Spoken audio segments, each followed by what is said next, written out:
4 лица се во притвор, 6 во куќен притвор со забрана за комуникација, а 8 се со мерки на предпазливост. Ова е епилогот од како обвинителството ја прошири истрагата за трагедијата во Кочани. Дополнително ќе се утврдува мерка за екс-министерот за економија Дритон Кучи, кој е амбасадор во Норвешка и најави дека ќе се врати во земјава. Дел од новоосомничените биле функционери и на раководни позиции во институции уште од 2012 година, а државниот обвинител Љупчо Коцевски вели дека се анализира дали имало пропусти од почетокот на работата на клубот.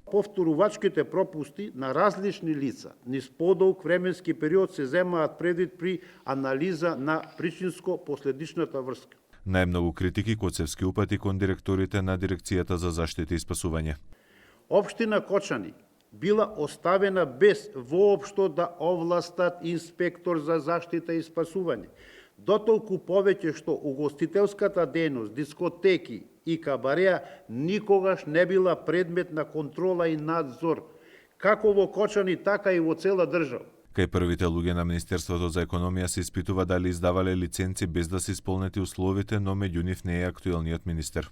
Актуелниот министер за економија не е опфатен со истрагата, бидејќи нема ниту еден доказ дека сопственикот на клубот иницирал постапка за нова лиценца во 2025 година. Обвинителот не одговори конкретно на дилемите дали тие имаат докази дека кај претходните министри била иницирана ваква процедура, а на прашањето дали министерството било должно да ги проверува условите, Коцевски кусо одговори дека истрагата е обемна за детално да ја објаснува. Само можеме да оптеретуваме јавноста во тој дел. Ова ви кажав, она што е за јавноста битно, што е достапно за јавноста, а истрагата понатаму ќе тече со тоа што морам да ви соопштам дека истрагата мора да заврши уште 2 месеци.